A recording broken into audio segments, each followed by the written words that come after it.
प्राचीन भारत की पवित्र भूमि में एक छोटे से गांव में संत तुकाराम का जन्म हुआ था। उनका जीवन संघर्षों और आध्यात्मिक खोज से भरा था, लेकिन उनके पास अद्वितीय साहस और दयालुता थी, जो उन्हें एक साधारण मनुष्य से एक महान संत बना दिया। तुकाराम का जन्म एक निर्धन परिवार में हुआ था। उनका जीवन बहुत कठिनाइयों में बीता। खाने के लिए पर्याप्त भोजन नहीं और न ही पहनने के लिए सही कपड़े, लेकिन इसके बावजूद उन्होंने कभी किसी से शिकायत नहीं की। उनके मन में एक ही सवाल था, जीवन का असली उद्देश्य क्या है। उन्होंने बचपन से ही ध्यान और भक्ति में रुचि दिखाई और ईश्वर की खोज में समर्पित हो गए। समय बीता गया और तुकाराम ने अपनी खेती और पारिवारिक जिम्मेदारियों के बीच ईश्वर की भक्ति में अपना सारा समय लगाना शुरू कर दिया। उन्होंने देखा कि लोग अपने जीवन में धन, पद और महत्वाकांक्षा के पीछे भाग रहे हैं, लेकिन अंततः वे असंतुष्ट रहते हैं। तुकाराम का हृदय उन गरीब और पीड़ित लोगों के लिए करुणा से भर गया जो समाज में हाशिए पर थे। एक दिन गांव के लोग उनके पास आए और शिकायत की कि तुकाराम अपनी पारिवारिक जिम्मेदारियों को छोड़कर ईश्वर की भक्ति में खो गए हैं। गांव के मुखिया ने उन्हें फटकार लगाते हुए कहा, तुकाराम, ये सही नहीं है। तुम अपनी पत्नी और बच्चों का ख्याल नहीं रखते, उन्हें भूखा छोड़ देते हो। तुम्हारे जैसे लोगों का समाज में कोई स्थान नहीं है। तुकाराम ने बड़े धैर्य से मुखिया की बातें सुनी। उनकी आंखों में आंसू थे, परंतु उन्होंने विनम्रता से उत्तर दिया, मैं ये नहीं कहता कि मैं सही हूँ।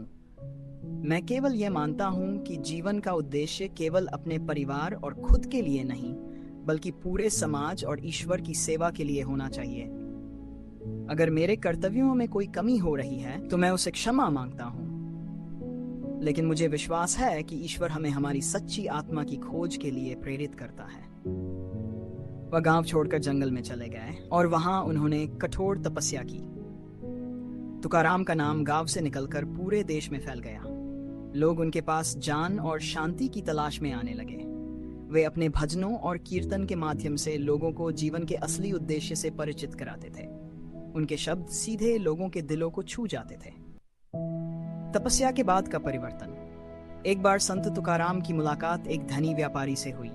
व्यापारी उनके पास आया और कहा, महाराज, मैं बहुत धनवान हूँ, परंतु फिर भी मैं दुखी हूँ। मेरे पास सब कुछ है, फिर भी जीवन में शांति नहीं है। तुकाराम ने मुस्कुराते हुए कहा, शांति कोई बाहरी वस्तु नहीं है, ये तुम्हारे भीतर ही है। जब तक तुम अपने मन को लालच, अहंकार और मोह माया से मुक्त नहीं करोगे, तब तक तुम इसे प्राप्त नहीं कर पाओगे।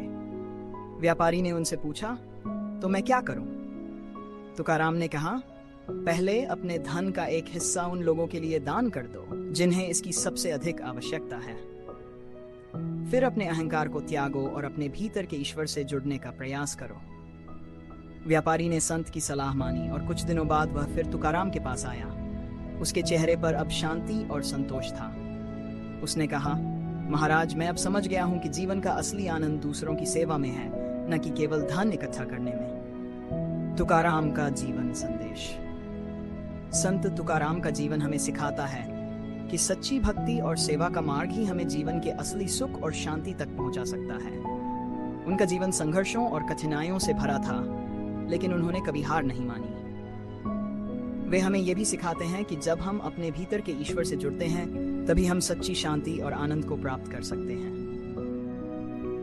उनकी प्रेरणादायक कहानी आज भी हमें ये याद दिलाती है कि संसार की मोह माया में फंसने के बजाय हमें अपने भीतर की दिव्यता को पहचान कर दूसरों की सेवा और परोपकार में जीवन जीना चाहिए।